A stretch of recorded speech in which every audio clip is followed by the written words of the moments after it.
안녕하세요. 저는 얼마 전 악몽 같은 결혼식을 끝마치고 신랑과 갈라서기를 고민 중인 30대 여성입니다. 행복했어야 할 결혼식이 어쩌다 이렇게 됐는지 지금까지도 떠올리기 힘든 기억이에요. 저는 지금의 남편과 대학 선후배 사이로 만나 연애를 하기 시작했습니다. 각자 다른 회사에 취업을 했고 둘 다 결혼을 하기 위해서 착실히 회사 생활을 하면서 돈을 모았습니다. 제 남편과 저는 대학 때부터 결혼까지 5년을 사귀었습니다. 그래서 자연스레 서로의 가족과도 잘 알게 되었고 왕래도 자주 했어요. 저희 부모님도 남편을 마음에 들어 하셨고 남편 부모님도 저를 딸처럼 예뻐해 주셨습니다. 남편은 완벽한 사람이었습니다. 학벌도 좋았고 학교에서도 회사에서도 성실하다고 소문이 자자해요. 술, 담배도 입에 안 대고 주변에 이상한 친구들도 없어요. 술, 담배를 별로 좋아하지 않아서인지 친구들도 잘 안 만났고 오직 저와 일밖에 모르는 남자였죠. 만나본 친구들 말로는 어릴 때부터 공부벌레였고 나쁜 짓은 해본 적도 없는 완전 범생이 스타일이었대요. 그래서 더 남편감으로 완벽하다고 생각했어요. 주변에서 남편 술버릇이 심해서 고생하는 친구들도 많이 봤고 친구들 잘못 만나서 단란주점에 빠져 사는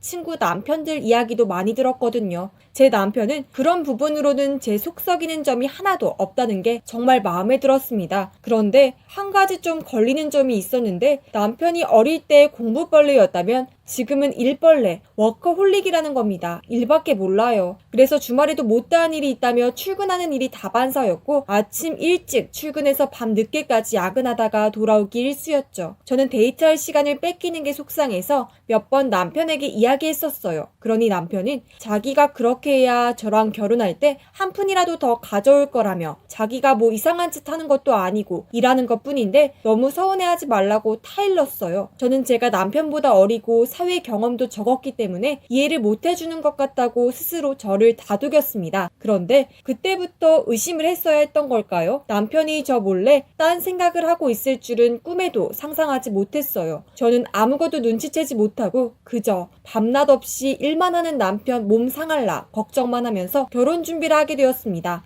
신혼집도 구하고 혼수도 바쁘게 준비했어요. 남편이 바쁘니 저랑 친정엄마, 시어머니가 발품 팔아 돌아다니며 구입했죠. 정말 한 번뿐인 결혼이기에 가전부터 작은 그릇까지도 후회하지 않을 정도로 마음에 드는 것들로만 샀어요. 남편은 예식장 예약할 때랑 예복 피팅할 때만 함께 했네요. 그렇지만 바쁘니까 이해했어요. 이제 결혼식만 올리면 집에서 매일매일 같이 지낼 수 있으니까 결혼식만 손꼽아 기다렸죠. 결혼식 전날은 각자 본가에서 자기로 했어요. 저는 너무 설레기도 하고 부모님에게서 떨어져 새 가정을 꾸린다는 게 뭔가 뭉클하기도 하고 온갖 감정이 겹쳐져서 잠을 이루는 게 힘들었어요. 복합적인 감정이 들어서 남편에게 전화를 걸었어요. 그랬더니 남편의 전화를 웬 여자가 받는 거예요. 저는 누구냐고 물었고 여자는 이러면서 말을 흐리는 거예요. 그렇게 잠시 동안 별별 생각이 다 들었는데 바로 남편이 전화를 받더군요. 그래서 지금 누구랑 같이 있냐고 이 밤중에 누군데 남의 남친 전화를 함부로 받냐고 화를 냈어요. 남편은 한숨을 쉬더니 회사 동료라고 지금 회사라고 하는 거예요. 밤 11시가 다 돼가는 시간에 그것도 결혼식 전날 밤에요. 저는 결혼 전날 왜 아직도 회사에 있냐고 그랬더니 남편은 갑자기 회사에 중요한 일이 터져서 자기도 집에서 자다가 급하게 나온 거라고 금방 다시 집에 들어갈 거라고 저를 달랬어요. 저는 별별 생각이 다 들었지만 설마 하는 마음에 그냥 애써 모르는 척 묻었습니다. 그리고 결혼식 당일이 되어 아침부터 메이크업을 받으러 미용실로 갔어요. 저는 메이크업도 다 받고 준비를 다 했는데도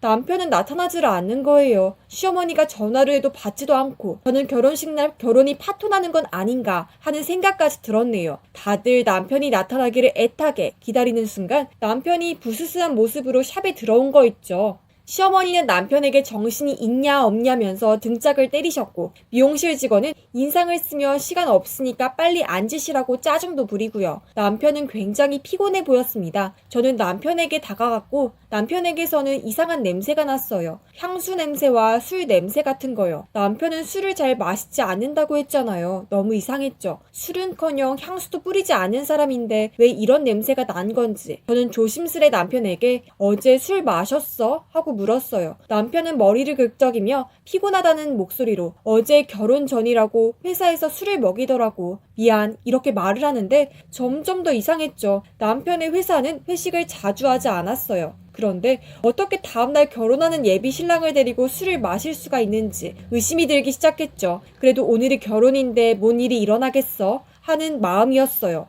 어쩌면 모든 게 마음으로는 눈치를 채고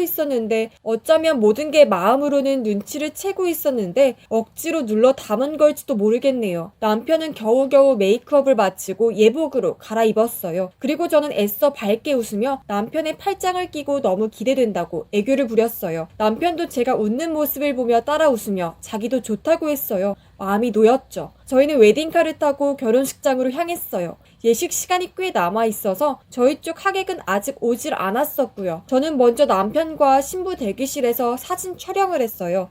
몇 컷 찍지도 않았는데 남편은 이 정도면 그만 됐다며 사진 찍어주시는 분이 당황하실 정도로 휙 하고 나가버렸어요. 저도 당황했지만 워낙 사진 찍는 걸 좋아하지 않는 사람이라고 둘러대며 신부 대기실에서 헬퍼 이모와 드레스를 정리했네요. 어느새 하객들이 많지는 않았지만 하나둘 도착하기 시작했어요. 저는 신부 대기실에 앉아서 손님들을 맞이했고 남편은 당연히 밖에서 있는 줄 알았죠. 제 친한 친구가 와서 신부 대기실 사진을 찍고 있는데 친구가 그러더군요. 네 신랑은 어딜 갔는지 보이지가 않는다. 그게 무슨 소리냐 했더니 신랑 쪽 하객들이 몰려드는데 밖에는 부모님들 밖에 안 계시고 남편은 온데간데 없었다네요. 저는 당황해서 남편에게 전화를 했고 남편은 전화를 받지 않았어요. 저는 웨딩드레스를 입은 채로 밖으로 나갔어요. 헬퍼 이모가 만류했지만 저는 느낌이 좋지 않았어요. 워메이드 드레스여서 치렁치렁하지 않은 게 다행이었나 봐요. 저는 정신없이 돌아다니다가 복도 안쪽 어느 빈방으로 들어갔어요. 그런데 안쪽에서 이상한 소리가 나는 거예요. 남녀가 끙끙 앓는 듯한 그런 소리 있죠. 신음소리가 났어요. 저는 피가 차갑게 식는 것 같은 느낌이었지만 왠지 제 두 눈으로 확인을 해야 될 것만 같았죠. 비어있는 패백실 문을 열고 들어가니 남녀의 신음소리는 점점 더 크게 들렸어요. 그리고 저는 알 수 있었죠. 남자의 목소리는 너무 잘 알았으니까요. 지금 제 남편이 다른 여자랑 그 짓을 하고 있다는 걸요. 안쪽 문을 살짝 열어보니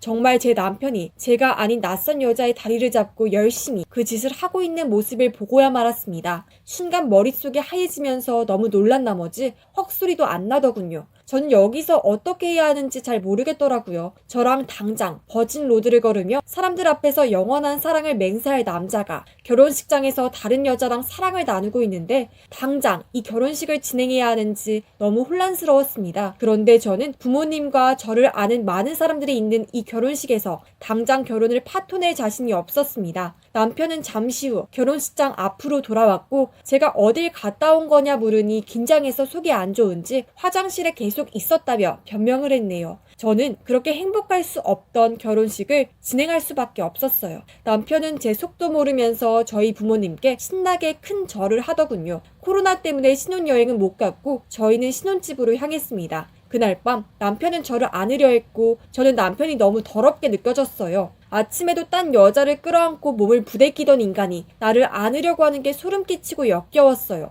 저는 오늘 피곤해서 하기 싫다고 했고 남편은 결혼 첫날 밤 싫다고 하는 신부는 너밖에 없을 거라고 했어요. 저는 남편 말을 무시한 채 친구가 제 결혼식 사진을 보내준 걸 보다가 신랑 측 친구들 중에 그 여자가 있는 걸 발견했습니다. 함께 누워있는 남편에게 그 여자를 콕 집어 이 사람 누구냐고 물었어요. 남편은 당황하더니 그냥 직장 동료라고 말하네요. 그래서 결혼 전날 내 전화 대신 받은 여자야? 하고 물었더니 남편은 마시던 맥주를 뿜어버렸어요. 그 여자였겠죠. 회식도 아니었고 둘만의 밤을 보내고 있던 거겠죠. 저는 결혼 휴가가 끝나기만을 기다렸습니다. 남편은 결혼 휴가가 끝나고 바로 출근을 했고 저는 남편 몰래 휴가를 하루 더 냈어요. 남편의 옷가지들을 싸서 퀵으로 남편 회사에 보냈습니다. 남편에게 전화가 왔어요. 이게 지금 무슨 의미냐고. 그래서 저는 이메일 확인해보라고 했습니다. 결혼 당일 저 몰래 딴 여자와 그 짓을 하는 동영상을 제가 찍어놨었습니다. 경황이 없어서 제대로 찍히진 못했지만 누가 봐도